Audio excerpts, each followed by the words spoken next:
नमस्ते दोस्तों, स्वागत है आप सबका हमारे चैनल में। हाजिर हूँ फिर से एक नई कहानी के साथ। कहानी करम का फल। एक लड़की थी, वह बड़ी सुंदर थी। शरीर उसका पतला, रंग गोरा, मुखड़ा गोल था। बड़ी बड़ी आंखें कटी हुई अंबियों जैसी थी। लंबे लंबे काले काले बाल थे। वह बड़ा मीठा बोलती थी। धीरे धीरे वह बड़ी हो गई। उसके पिता ने कुल के पुरोहित तथा नाई से वर की खोज करने को कहा। उन दोनों ने मिलकर एक वर तलाश किया। न लड़की वाले ने दूल्हे को देखा, न दूल्हे ने होने वाली दुल्हन को। धूमधाम से उनका विवाह हो गया। जब पहली बार लड़की ने पति को देखा तो उसकी काली कलूटी सूरत को देखकर वह बड़ी दुखी हुई। इसके विपरीत लड़का सुंदर लड़की को देखकर फूला न समाया। रात होती तो लड़की की सास दूध औटाकर उसमें गुड़ या शक्कर मिलाकर बहू को कटोरा थमा देती और कहती, जा अपने लाड़े पति को पिला आ।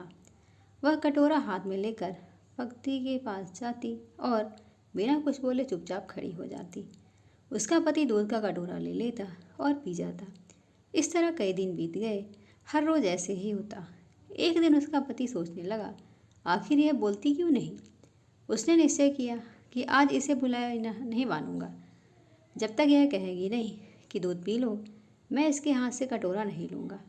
उस दिन रात को जब वह दूध लेकर उसके पास खड़ी हुई तो वह चुपचाप लेटा रहा। उसने कटोरा नहीं थामा। पत्नी भी कटोरे को पकड़ खड़ी रही, कुछ बोली नहीं। बेचारी सारी रात खड़ी रही, मगर उसने मुंह नहीं खोला। उस हठीले आदमी ने भी दूध का कटोरा नहीं लिया। सुबह होने को ही तो पति ने सोचा, इस बेचारी ने मेरे लिए कितना कष्ट सहा है। यह मेरे साथ रहकर प्रसन्न नहीं है। इसे अपने पास रखना इसके साथ घोर अन्याय होगा। इसके बाद वह उसके यहाँ पीहा छोड़ आया। बेचारी वह प्रसन्न कैसे रहती। वह मन ही मन कुटती रही। वह घुटकर मरने लगी। उसे कोई बीमारी न थी। वह बाहर से एकदम ठीक लगती थी। माता पिता को उसके विचित्र रोग की चिंता होने लगी।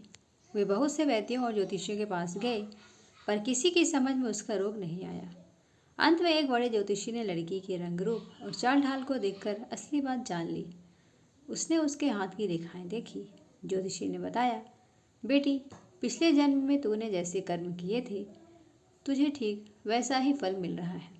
इसमें ना तेरा दोष है, ना तेरे पति का।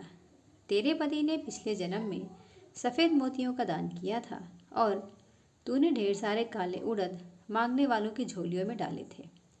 सफ़ेद मोतियों के दान के फल से तेरे पति को सुंदर पत्नी मिली और तुझे उड़दों जैसा काला कलूटा मिला है। ऐसी हालत में तेरे लिए यही अच्छा है कि तू अपने पति के घर चली जा और मन में किसी भी प्रकार की बुरी भावना लाए बिना उसी से संतोष कर जो तुझे मिला है, और आगे के लिए खूब अच्छे अच्छे काम कर। उसका फल तुझे अगले जन्म में अवश्य मिलेगा। ज्योतिषी की बात सुन उस लड़की की समझ में आ गई और वह खुश होकर अपने पति के पास चली गई। वे लोग आनंद से रहने लगे। दोस्तों, कहानी आपको कैसी लगी ज़रूर बताइएगा। लाइक करिएगा। चैनल बनाए तो चैनल को सब्सक्राइब करिएगा। धन्यवाद।